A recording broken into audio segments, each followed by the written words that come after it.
बिस्मिल्लाहिर्रहमानिर्रहीम। अस्सलाम वालेकुम नाज़रीन, कैसे हैं आप? उम्मीद करता हूँ खैरियत से होंगे। काफ़ी दिन हो गए हमने आपको करेले की तफसीली वीडियो बना के अपलोड करनी थी, लेकिन माज़रत के साथ मसरूफ़ियत काफ़ी ज़्यादा थी, आपको इन्फॉर्मेशन नहीं दे सके। अभी जिस फील्ड पे हमने करेला लगा दिया है, जहाँ पे टिश्यू लगा हुआ है, जहाँ पे पाइप लगा हुआ है, जिस पे काफ़ी सवाल आ रहे थे, उसकी इंशाल्लाह एक शॉर्ट वीडियो आपको सुबह उस फील्ड पर बना देंगे। अभी आपको बताते हैं ये जो फील्ड तैयार हो रहा है, इसमें क्या जो टेक्निकल बातें आपको बताते हैं। सबसे पहले आपको बताते चलेंगे करेले लगाने का सबसे अच्छा सीज़न क्या होता है। आपने जब भी करेला बेसिकली साल में 2 से 3 दफ़ा लगाया जाता है। एक तो 15 जुलाई से लेके 1 सितंबर तक, ये 1.5 माह एक टाइम होता है इंसेक्ट नेट और टिश्यू के अंदर करेला लगाने का।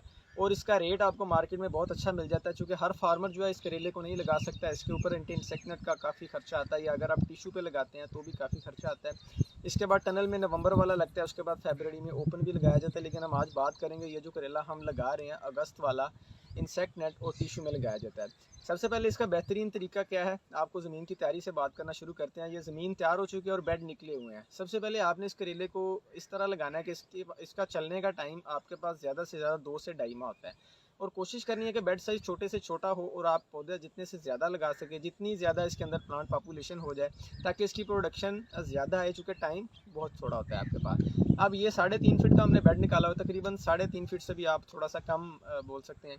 तो 3.5 फीट के बेड के हिसाब से इस वक्त ये 1 एकड़ में तकरीबन 40 से 42 बेड बने। अदरवाइज़ हम अगर बनाते हैं तो वो 30 से 32, या आम हमारे जो फार्मर लगाते हैं वो 35 बेड से ऊपर नहीं बनाते। लेकिन हमने यहाँ पे 42 बेड 40 से 42 1 एकड़ में बनाए हैं, और इसको बांस लगाया जाएगा। अब सबसे पहले तो जो बड़े फार्मर हैं, जिनके पास स्ट्रक्चर मौजूद होता है या जिनके पास एक अच्छी इन्वेस्टमेंट होती है, वो बड़े टनल में पाइप लगा के, उनके पास बड़ी लेंथ होती है, वो 3 शेड के ऊपर इंसेक्ट नेट लगाते हैं। उसके अंदर ही जाल लगाया जाता है, सारी फिटिंग अंदर की जाती है, और उसको अंदर ही वो बड़े अच्छे तरीके से कामयाब कर लेते हैं। अब कुछ फार्मर जैसे मेरी तरह जिन्होंने जुगाड़ भी करना होता है, या जो इसके मुतबादल जो हल करते हैं, वो ये होता है कि आप 3.5 फीट का बेड निकालें, उस पर आप सीड लगाएं। 4 फीट का भी लगा सकते हैं, जिसने पहली दफ़ा लगाना है, कोई इशू नहीं है। आप सीड लगाएं 1.5 से 2 फीट के ऊपर, ठीक है। मौसमी हम 2.5 फीट पे भी लगा लेते हैं, लेकिन आजकल हम 1.5 फीट से ज़्यादा सीड फासला नहीं करेंगे। ज़्यादा से ज़्यादा 1.5 फीट के ऊपर, या ज़्यादा से ज़्यादा 2 फीट लगाएंगे।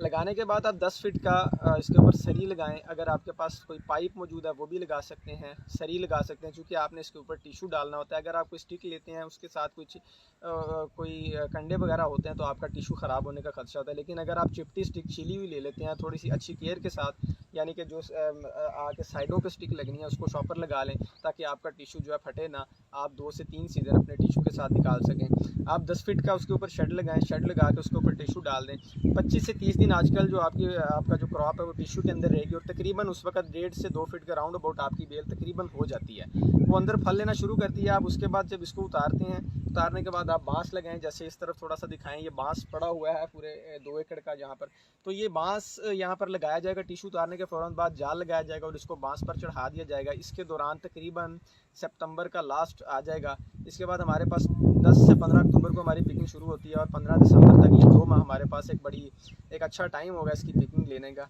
अब टिश्यू क्यों डालते हैं हम, टिश्यू क्यों डाला जाता है? टिश्यू डालने का मकसद होता है कि आजकल ख़ासतौर पर जो कॉटन एरियाज़ में जो क्रॉप लगाते हैं करेला की, उनके लिए तो बहुत ज़रूरी है। और कुछ ऐसे एरियाज़ हैं जहाँ पर मक्खी का अटैक, सफ़ेद मक्खी का बहुत कम होता है, वहाँ पर ओपन भी लगाया जाता है। जैसा कि पाक पतन शरीफ में अक्सर लोग, बल्कि मोस्टली लोग जो हैं वो टिश्यू और इंसेक्ट नेट का इस्तेमाल करते ही नहीं है, वो ओपन लगा लेते हैं। वहाँ पे वो राइस बेल्ट है सारा, वहाँ पर मक्खी का इतना अटैक नहीं होता, तो उनके पास 100% कामयाब है। जैसे मैं इस वक्त मौजूद हूँ अपने फील्ड पे चिश्तियाँ में, या इस सराउंडिंग में अगर आपने लगाना है जहाँ पर सफ़ेद मक्खी का अटैक होता है, तो कोशिश करें आप इंसेक्ट नेट नहीं लगा सकते तो कम से कम टिश्यू के अंदर अपना करेला 25 से 30 दिन के लिए ज़रूर। उस वक्त जब 1 से 1.5 फीट की बेल हो जाती है तो मक्खी उसके ऊपर अटैक करती है, लेकिन बहुत कम असर होता है। आप स्प्रे के ज़रिए अपने फील्ड को बचा सकते हैं। उसके बाद बांस पे चढ़ें, जैसे जैसे आपका जाल बढ़ता जाएगा आप स्प्रे अच्छे करते रहेंगे, और आहिस्ता आहिस्ता मक्खी का स्पेल भी ख़त्म होता जाता है। और इस करेले का अक्सर आमदन के बारे में पूछा जाता है। अगर पिछले सालों की बात करें तो मेरे ख्याल में सबसे ज़्यादा जो करेले के फील्ड ने पैसे दिए हैं, या सबसे ज़्यादा फील्ड जो अच्छा होता है, वो जुलाई अगस्त वाले करेले का होता है, बतौर जो हम नवंबर में टनल में लगाते हैं या फरवरी में ओपन लगाते हैं।